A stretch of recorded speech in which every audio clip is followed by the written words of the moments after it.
Last Friday. We're live. I don't want to be marked absent. All right. So I see Rob and Sheila, and then we also have Eric Evans and Hope on here, and Sally and Dr. Nash. That's great. I guess if everyone's ready, we could just get started. Cool. Well, hope everyone's having a wonderful day so far. And hey, Rob. Hey. I forgot how to do this. No, just kidding. Mr. Chair, do you need a motion to approve the agenda? You got a call to order. A call the Economic Matters meeting to order exactly at 4 p.m. Thursday, May 14th. For the roll call, we have Alderman Savage and Alderwoman Finlayson present, as well as myself. And yeah, could I have a motion for approval of the agenda, please? Move to approve. Second. All in favor of, or actually, I mean, this isn't really a change, but it's not on the agenda, reflected in the agenda, but Hope and Eric Evans and Hope Stewart will be just giving us a brief update on the Small Business Recovery Task Force and the kind of situation updates and progress and what's next, given the COVID-19 pandemic and what they're doing for the businesses in Annapolis. You can do that under general discussion. Oh, okay, great. So then all in favor of approval of the agenda, please say aye. Aye. Thank you. So the next business is approval of the minutes. I don't even want to know what date those are from, but is there a motion to approve the minutes? Mr. Chair, I'll move approval of the minutes. Is there a second? I'll second that motion. All in favor, please say aye. Aye. Thank you. And before we go into the legislation, which are 3 today, why don't we hear from Hope Stewart and Eric Evans. I don't know if you guys have discussed before what you're going to talk about or who wants to go first, but maybe just give us a general update on the Small Business Recovery Task Force and any other pressing issues that you would like to discuss or for us to hear about and what we can do to support. And then I'm sure we'll have maybe some questions. Hi, this is Hope. Steve Rice will be joining our call, and I'd like him to give the update on the task force since he's one of the co-chairs of the task force. Okay. But what I did want to give you an update on, and hopefully you all saw it, is that the county today announced that there is a new Small Business Customer Employee Protection Grant Program. And this is available to businesses in Annapolis and Anne Arundel County.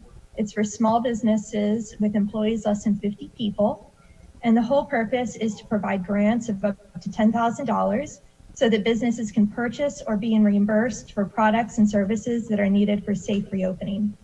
So the application is not up yet, but I do encourage our businesses to look at the AEDC website. It's aedc.org. And stay tuned because this will help everybody once we start recovery. Mr. Chair, may I ask Hope a question about that? Of course. Because we've been encouraging grants to small businesses and cash monies. Hope, do you know whether it's going to be limited in the usage or will they be able to use it in any way they need to? It is actually limited in usage because the entire purpose is to buy products that are needed to comply with health standards to make people feel more comfortable coming back to businesses. So it's anything from PPE for employees, protective shields, sanitary product disinfection, wellness scans. So it's focused on the safety and sanitary, but it's not for, say, rent or employee salaries. Does that answer the question? Yeah. Is there an application out yet, or you said it hasn't opened yet, but is guidelines written someplace? Yes, on the AEDC website, and they also have an FAQ available as well. So, and we actually have it on our website as well. If you go to the Economic Development homepage, we have a link to this grant program too, so everybody can see what qualifies and what businesses actually don't qualify, because there are some businesses that are excluded from the grant. Okay, could you send that to all of the members? And maybe I should ask Stephen to do this, but if you could send it to all of the members of the task force, I think they would appreciate it. Yeah, definitely. Okay, thank you. Good news. Yes, it is. That's great. Thank you. Alderman Saj, do you have any questions? No? Good. And I see we're joined by Alderwoman Tierney. Hi. And John Manasseh. Hi. That's great. Well, I guess while we're waiting for Stephen Rice, Eric, is there anything that you want to update us on?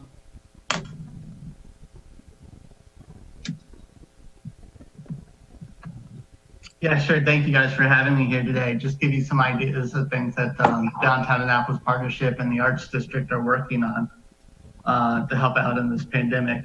Downtown Annapolis Partnership built a new website, annapolisstrong.com, that advertises all the downtown retailers and restaurants and many of the other businesses downtown. Also, as a goodwill gesture, we also linked to all the other business associations in the city to promote them. Hopefully they'll reciprocate. And that site has gotten some good press, both in local newspapers and on Baltimore television stations. It links to all the online stores, gift cards, carry-out options, just to make it easier for people to buy local. We surveyed the businesses to kind of find out what they needed to help them kind of get through this ordeal, and we've been kind of picking through that to figure out how we can help. Some of the things we've done is we've hosted a wide variety of seminars for businesses and shared other people's seminars, everything from marketing to how to get the government loans to kind of help people get through everything. I believe we probably created one of the largest list of resources for businesses locally and for our artists community that we can put on our annapolisstrong.com website. So there's probably over 50 resources for business grants or specialty loans to help them through this process. We have been raising money for grants. Just to let you guys know, we have about $20,000 in landscaping grants to improve downtown that we are working with Department of Public Works for approval, that we can help beautify downtown, so when people are able to get back out, that it will be have some sprucing up down there. We still have $10,000 grant that we've offered to Sally Nash for wayfinding signage, and that is in process, waiting on state approval, I believe, to put up the signage. This past week, we made the process available if the city is interested in 5 artistic crosswalks in the Arts District. We have completed some artistic bike racks that we're ready to give to the city to install when the city is ready. And the Arts District just received a $4,000 grant to take First Sunday Arts virtual for those who are unable to go out to festivals and support our local artists. Our arts community is probably one of the more in need business groups at this point in time. Many of them are self-employed, have been locked out of most of the grant federal programs. Just this past week, were they able to qualify for applying for unemployment? And you guys all saw the press of what happened as people applied. So a lot of these people have been out of work since March of our local artists without being able to get any unemployment or have any sources of income. Thank you, Eric. Yes, Alderman Savage. Thank you, Mr. Chair. Yeah, Eric, when do you think the first virtual First Sunday event's going to start? We just received approval, our notification, I should say, yesterday that we're going to get the grant. So as soon as we get that check in, we'll be able to build that out on our website and start marketing. Great. And who did you say the grant was from again? We got the Cheney Foundation provided a $4,000 grant for that program. Great. Alderwoman Finlayson? Yes, Eric, could you send us your list of accomplishments? The list you just Absolutely. went through? Yes, I'd be happy to. Okay, I'm sure you shared that information with Hope and Stephen and the task force. You're on the task force, aren't you? I am on the task force. I feel like I'm in a meeting every other day with that task force, so I'm trying to keep everybody informed, yes. And please disregard the invite that I sent totally by mistake to everybody. That's okay, I saw that. So, thank you. Alderwoman Tierney? Oh, thank you for letting me ask a question. Eric, in your art effort, which is really important right now because it's very, it's economical and we need it more than ever. In our city budget, we've allocated our funds to the Arts and Public Places Commission.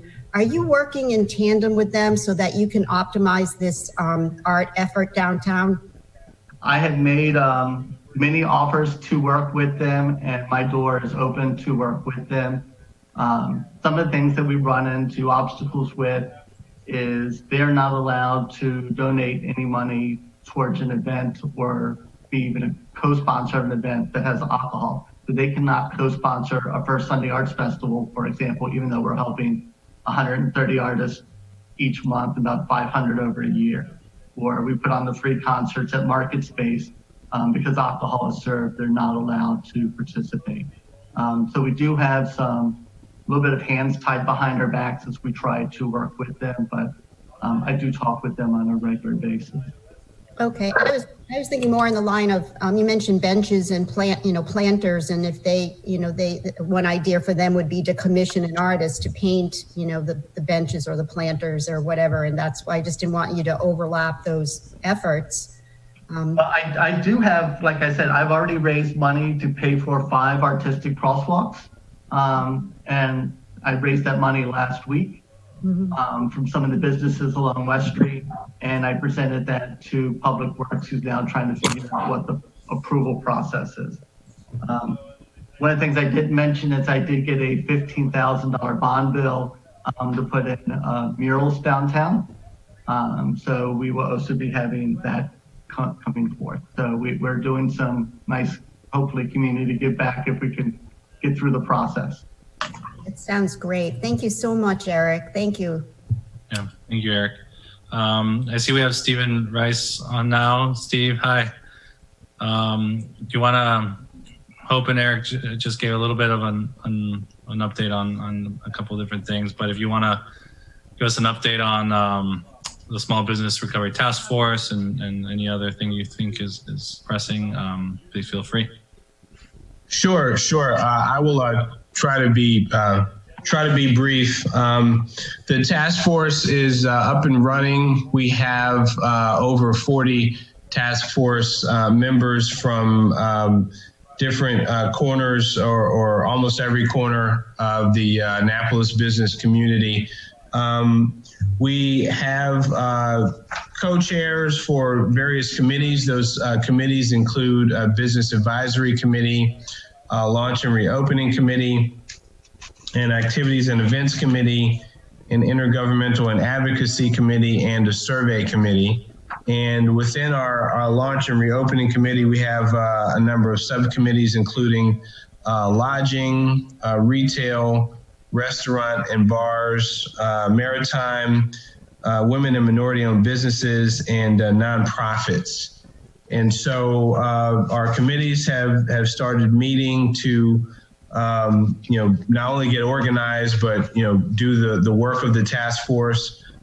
We also have had 2 industry discussions thus far. These are almost like a town hall kind of events with different industry groups. We had one with the bar and restaurant community recently, and we also had one with the lodging community, where we're trying to use these forums to do a number of things. Number one, share information that's coming from whether it's federal or state, from the policy folks. We usually have an industry expert or an association president who's engaged in what's happening at the state and federal level give a briefing. This is followed by a discussion of best practices that we hope is value added, so that with the sharing of best practices, everyone can kind of move in the same direction when it comes to business norms and compliance and things like that.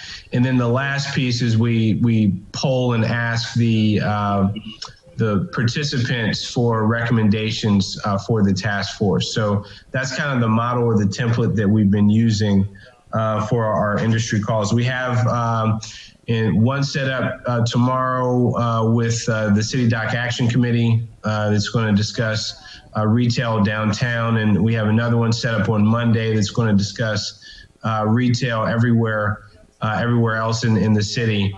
And we've been working very hard. We've rolled out a survey to get some good business information that will help inform the task force recommendations.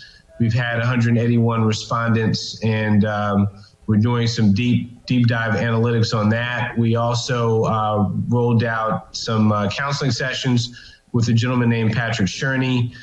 We had counseling sessions over the course of 3 days. We had 4 total sessions. We had 46 participants. These are free workshops, business counseling workshops that with follow-up technical assistance that were very well received. And we're really plugging along. There's a lot that we've done, but we have a lot more to do. Our planned report submission date is July 1. We hope to have our recommendations for the council and for the mayor by that date, and our report submitted. So we're trying to work very fast, and also be sensitive to what's happening with the governor's announcements, and making sure that we do our best to make recommendations, even if they're interim, that are calibrated to state policy and that align with what's happening at that end. So I'll stop there if unless there are any questions. Thanks. Can I add something to Steve's presentation? Absolutely. I would like to encourage businesses to please sign up for our newsletter, the Economic Development newsletter, because that is how we're communicating with people about initiatives and the programs with the Small Business Recovery Task Force. So it's really easy. Businesses only need to go to the homepage for the City of Annapolis and scroll down to the light bulb and go to email notifications and sign up. We really want to get as many people as possible on our list. So thanks. Yeah. Thank you. Thanks, Stephen. So, are there any questions from the committee or anyone else? No? Well, great. Well, thank you all for joining us. I mean, feel free to stay on, but I'm sure you have more important things to do than listen to some legislation. But thank you. We appreciate your time, and thank you for all the efforts that you're doing in supporting small businesses in the community. Thank you. Definitely, thank you. And I just want to thank Alderwoman Finlayson for giving us her time. She's serving on the task force as well, and we're appreciative that we get her insight and expertise. Okay. Thank you, Alderwoman. Thank you, Stephen. Doing my best. Great. So now we're going to move to legislation before the committee. We have 3. The first one on the agenda is 0420, Plumbing Code, Capital Facilities Payment Plan, for the purpose of establishing a Capital Facilities Payment Plan, identifying eligibility requirements, setting a payment schedule, providing for interest and penalties, and making stylistic changes and generally related to said payment plan. I read it over and I saw the staff report. It's pretty clear and direct. I think, John, is this why you're on the call right now? Do you want to talk a little bit about it? Certainly. Largely, the city code already had provisions in the code for a capital facility deferment plan. What we've done here is better defined where it's available. Previously, it had language in the code that wasn't real clear about who would be eligible for the program. So by this change, we've identified the sustainable community jurisdiction, the area of the city, which is more clearly defined. There's actually a map of it rather than trying to determine somebody's means and the state or regional median income, so to speak. That was the part of the old language that really wasn't operative. And the business use of the capital facility deferment plan is a key right now, especially going forward. Gives a business opportunity to, when they're opening a business, this is a one-time fee. So it goes towards paying for water and sewer capital charges, for instance, the maintenance of the water treatment plant, the sewer treatment plant. And what it does is puts money aside when they're opening, if they're going to expand the capacity of what they're using in their water and sewer capacity. So if a new business is trying to open up, what this does is gives them the opportunity to put 40% down when we issue the building permit, and then on the anniversary dates of the building permit, they'll pay 20% for the next 3 anniversaries, rather than trying to pay 100% up front. And if it's a facility that uses a lot of water, like a restaurant or an apartment building, the number can be pretty big. So this defers that over 3 years. And there's criteria that you'll notice in the staff report. That's really not changing. That was already in the code. It's just being rewritten essentially to make it more clear and to put it all into context.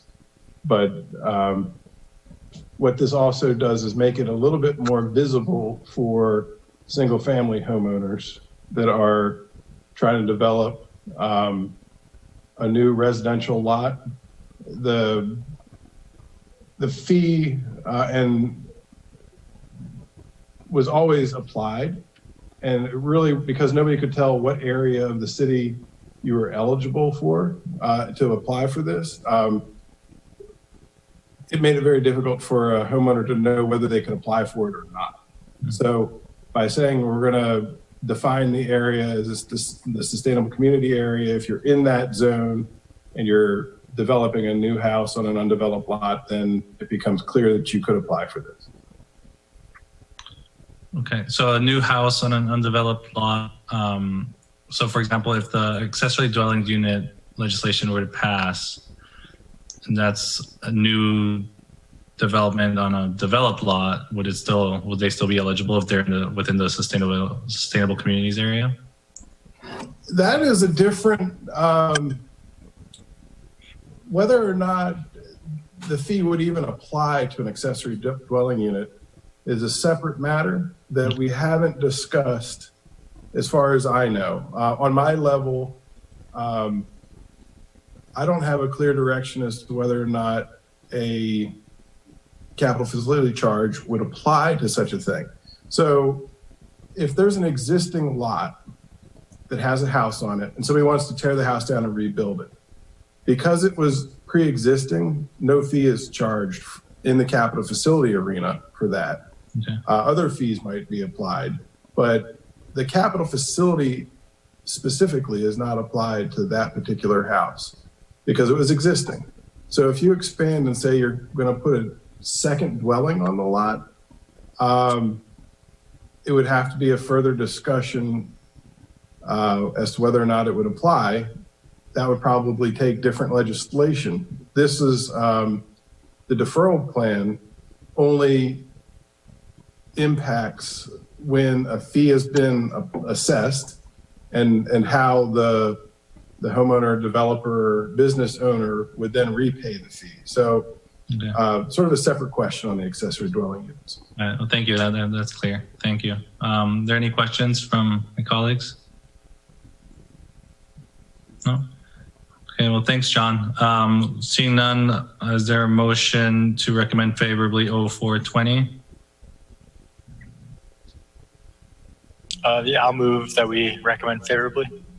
I'll second it. All in favor, please say aye. Aye. Great. Thanks, John. The next legislation before the committee is 01320, sidewalk signs for the purpose of extending the sidewalk sign permit fee waiver to a date certain. We have Alderwoman Tierney here. I know she's previously talked to us about it at the last council meeting, I think it was. I just hate this legislation.